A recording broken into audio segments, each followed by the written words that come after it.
할렐루야. 오늘도 하나님의 은혜와 평강이 성도님들의 모든 가정과 기업에 함께 하시기를 바랍니다. 사순절을 맞아서 로마서 말씀을 찬찬히 살펴보고 있는 중인데, 복음 또 믿음에 대해 깊이 묵상하고 스스로를 성찰할 수 있는 시간이어서 참 좋습니다. 예전 같으면 똑같이 분주하게 돌아가는 일상과 매일 반복되는 사역의 마음을 빼앗길 때가 많았을 텐데, 안타깝고 슬픈 요즘 상황이지만 그 안에서 또 하나님께서 신실하게 일하신다는 것을 경험하게 됩니다. 우리 성도님들도 비록 상황이 어렵고 경기가 많이 위축되어 있을지라도 오늘도 다시 한번 하나님의 손을 붙잡고 일어나 승리하는 그런 귀한 날을 살게 되시기를 바랍니다. 오늘은 로마서 3장 9절부터 12절 말씀을 묵상하도록 하겠습니다. 9절에 보니까 유대인이나 헬라인이나 다 죄 아래에 있다고 말합니다. 유대인은 믿는 자를 가리키는 말일 것이고 헬라인은 믿지 않는 이방인들을 가리키는 말일 겁니다. 그러므로 하나님을 믿든 그렇지 않든 모든 사람은 다 죄인이라고 하는 말입니다. 사순절 묵상 둘째 날 나누었듯이 하나님의 의로우심 앞에 죄인이 아닌 사람은 아무도 없습니다. 우리는 다 죄인입니다. 사실 이것을 모르는 그리스도인은 없습니다. 모두 그렇게 고백하지요. 그런데 중요한 것은 정말 우리가 죄인이라는 것을 진심으로 고백하고 또 그렇게 살고 있는가 하는 것입니다. 사실 죄인이라고 고백하는 것은 쉬운 일은 아닙니다. 사람은 누구나 자기 약함을 인정하는 것을 어려워합니다. 그래서 늘 자신을 포장하고 또 무언가를 앞세워 자기를 높이려고 하지요. 당신은 죄인이다 라고 말할 때에도 우리가 죄인이 아닌 많은 이유를 댈 수 있습니다. 나는 선행을 많이 하고, 나는 세상에 좋은 영향력을 끼치고, 나는 지식과 철학에 능통하고. 그런데 오늘 말씀에 보니 모든 것이 다 소용없다고 말합니다. 말씀에 기록하기를 먼저는 깨닫는 자가 없답니다. 이 말은 이해하다 혹은 깨닫다라고 하는 말로 이해와 통찰을 의미합니다. 진리를 깨달을 수 있는 사람, 하나님의 신비를 통찰할 수 있는 사람은 하나도 없다는 말입니다. 또 하나님을 찾는 자도 없답니다. 이 말에는 찾기 위해 탐구하고 애쓴다는 의미가 담겨 있습니다. 즉 하나님을 찾으려고 몸부림치는 것을 말하는데 그런 사람도 없다는 겁니다. 세 번째로는 모든 사람이 무익하다고 합니다. 무익하다는 것은 가치를 잃어버려 무용하다는 것을 말합니다.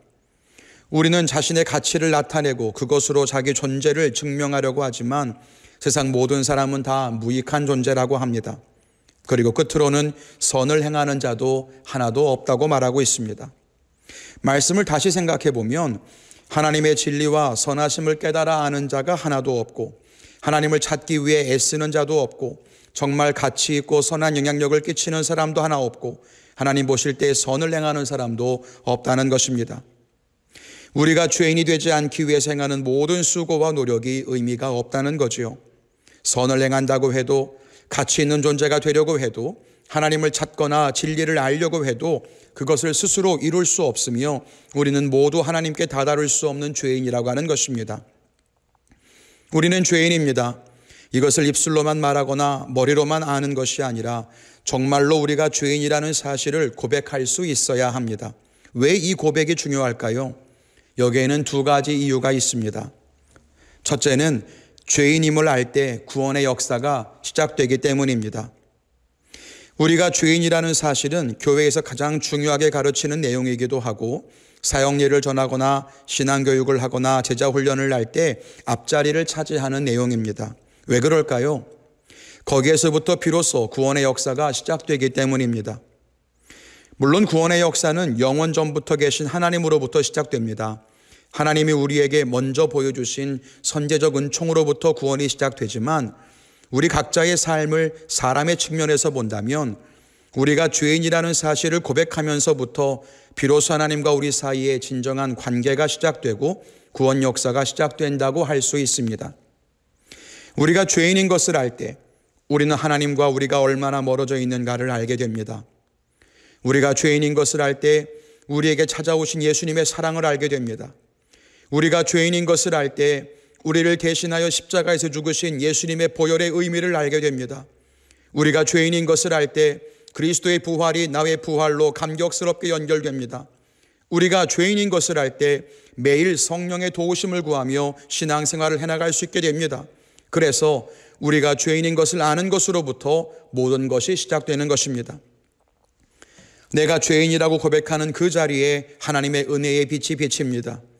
내가 죄인이라는 것을 알게 되는 그 순간에 하나님의 구원의 손을 만날 수 있습니다. 우리가 죄인이 아닌 것처럼 느껴지게 만드는 것들이 있다면 그것이 아무런 유익이 아님을 알고 진정으로 나를 죄인으로 고백할 수 있기를 바랍니다. 그럴 때에 나를 위해 죽으신 예수님이 얼마나 나를 사랑하시는가를 알 수 있게 되고 그 구원의 감격을 놓치지 않게 될 것입니다. 둘째로는 죄인임을 알 때 용서할 수 있기 때문입니다. 가늠하다 붙잡힌 여인을 바리새인들이 예수님 앞으로 끌고 옵니다. 그리고는 그 여자를 돌로 쳐야 하느냐 말아야 하느냐고 묻습니다. 이렇게 물은 이유는 예수님을 시험하기 위함이었습니다. 율법에 따르면 가늠하다가 붙잡힌 여인은 돌로 쳐 죽이는 것이 맞습니다. 그런데 예수님께서 그들에게 되묻습니다. 너희 중에 죄 없는 자가 있느냐? 그러면 죄 없는 자가 먼저 치라고 하신 겁니다. 바리새인들은 이 여인이 죄인이니 율법대로 돌을 던지려고 했습니다. 예수님은 그들에게 너희가 죄인이라는 사실을 먼저 보라고 하신 겁니다.